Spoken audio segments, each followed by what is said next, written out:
네, 방금 전에 보도해드린 내용을 폭로한 군인권센터 부설 군성폭력 상담소에 김숙경 소장이 나와 있습니다. 왜 이렇게 군에서 성범죄가 끊이지 않는지, 그리고 왜 매번 은폐와 무마, 또 회유, 그리고 늑장 대응 문제가 불거지는지 짚어보겠습니다. 예, 어서 오세요. 네, 반갑습니다. 예, 먼저 오늘 공개한 사건 얘기부터 좀 더 들어가 보면요. 네네. 도대체 어떤 일이 벌어진 겁니까? 예, 그 사건이 발생한 건 5월 4일이라고 알고 있고요. 예, 예, 그 여군 숙소에 무단 침입한 사건을 현행범으로 발견을 해서 신고를 했고, 신고해서 군사 경찰에서 그 가해자의 USB와 휴대폰을 예. 포렌식하면서 다량의 그 다수의 여군들을 불법 촬영한 폴더를 발견한 것으로 알고 있습니다. 예. 다수라고 하면 일단 또 파일이 여러 개라고 하면 네, 일단 한두 번은 아닌 거고요. 네 그렇습니다. 또 피해자가 여러 명이라고 하는데 현재까지 파악된 피해자는 몇 명 정도입니까? 저희가 파악하기로는 이제 다수의 제보자들의 말에 따르면 예. 한 10명 가까이는 되는 걸로 알고 있고 10명 가까이. 더 이상이 있을 것이라고 그 제보자들이 말씀하고 있습니다. 예. 일단 파일 개수와 또 피해자 제보가 들어온 피해자들을 봤을 때는 좀 상당히 오랜 기간 동안 범행이 이루어졌다 이렇게 좀 추정을 해볼 수가 있을 것 네네. 같은데요. 근데 결국 사건이 이렇게 밖에까지 알려졌다는 건 군이 가이드라인대로 제대로 대응을 안 했기 때문에 이렇게 제보가 계속 들어오고 이런 것 그렇죠. 아니겠습니까? 네, 맞습니다. 네, 군에서 가이드라인이 있고 성폭력 관련해서 매뉴얼이 있긴 합니다. 있긴 한데 예. 그것이 현장에서 전혀 지켜지지 않고 있다는 문제가 이번 사건을 통해서 드러난 것이죠. 예. 좀 구체적으로 어떤 점들이 지켜지지 않았을까요? 지금 현재 그 사건이 발생하는 즉시 예. 피가해자를 분리하도록 되어 있습니다. 그렇지만 피가해자 분리가 안 돼 있었고요.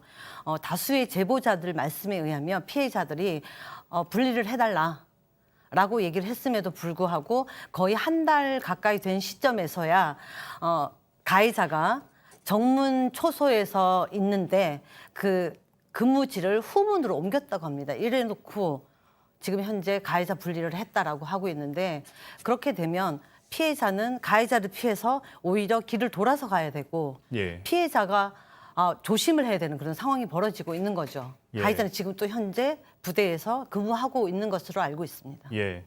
일단 가이드라인이 지켜지지 않은 것도 문제지만 네, 분리를 해달라고 요청을 했는데도 지금 군이 묵살을 했다는 얘기잖아요. 네 그렇습니다. 예. 그렇게 되면 피해자들 입장에서도 피해를 호소하기가 피해를 주장하고 또 요구하고 피해에 대한 수사를 진행해달라고 요청을 하기가 쉽지 않은 상황이 벌어지는 건 아닌가요? 가해자와 같이 맞습니다. 있으면. 예, 예. 이제 그게 군 성폭력 사건의 또 특징이기도 합니다. 예.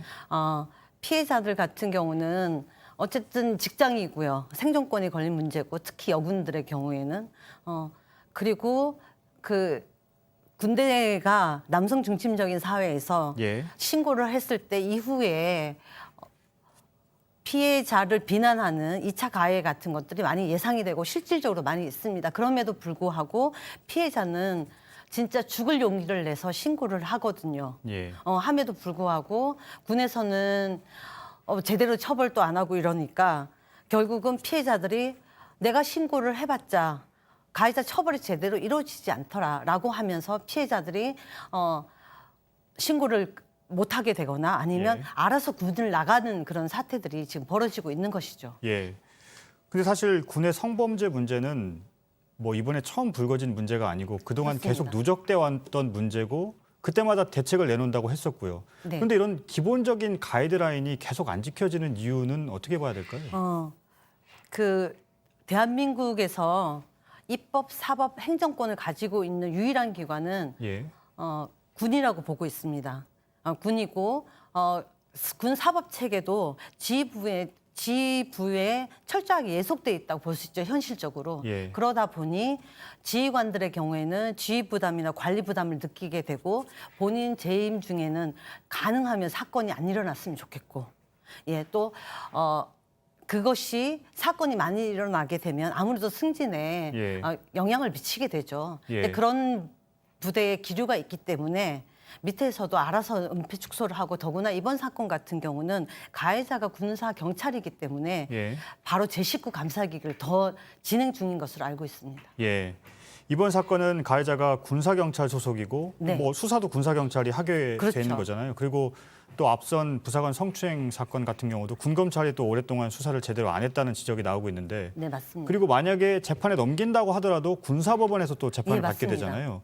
이 과정의 문제점들은 없을까요? 이렇게 수사와 재판까지 모두 군안에서 처리되는 네. 문제에 대해서는 어떻게 군 보십니까? 자체가 되게 폐쇄적인 계급 사회이기 때문에 지휘관의 의정을 볼 수밖에 없는 것이고 가해자가 전역하지 않은 이상은 예. 군 사법 체계 내에서 이루어지는 것이죠. 군사 경찰 그리고 군 검찰, 군사법원에서 이루어지는 건데 이 아까도 말씀드렸지만 군사법 체계, 군 사법 체계가 독립적이지 않습니다. 예. 그러다 보니 이 사건 자체에서 공명정대하게 이루어지지 않는 것이고 예. 그것을 알게 되는 피해자들은 사건의 신고나 이런 것들을 꺼리게 되고 예. 결국 가해자들은 내가 가해를 해도 뭐 처벌받는 것이 없더라. 이것들이 학습되면서 이 문제는 더 이상 계속 반복되는 것입니다. 예.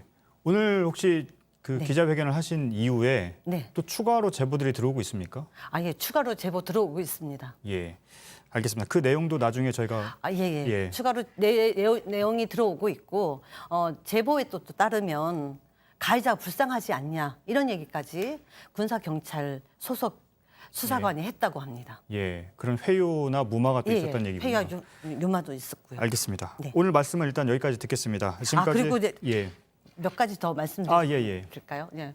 이 문제를 해결하기 위해서는 어쨌든 장기적으로는 군인권 보호관이라는 제도가 도입이 되어야 되는 것이고요. 예. 이제 단기적으로는 피해자 보호를 위해서 위기 개입을 해야 되는데 그러기 위해서는 이 정도 상황에서는 특검을 도입하는 것이 이제 필요하다고 저희는 보고 있고요. 예. 그리고 국회에서는 이와 관련해서 특위를 구성해서 예. 긴급 청문회라도 해야 되는 건 아닌가라고 저희는 강력하게 주장을 하고 있고 예. 피해자들이 이렇게 눈물로 호소하는데 국회와 정치인들 그리고 다 모두 응답을 해주셨으면 감사하겠습니다. 예. 그 말씀을 일단 군에만 맡겨서는 안 되고 네, 그렇습니다. 예. 외부에서도 이 사건 조사가 필요하다 군은 이런 말씀이시군요. 문제 해결을 벌써 상실했기 때문에 더 이상 군에 맡겨서는 안 됩니다. 예. 알겠습니다. 오늘 말씀 여기까지 듣겠습니다. 지금까지 군 성폭력 상담소의 김숙경 소장과 얘기를 나눴습니다. 감사합니다. 감사합니다.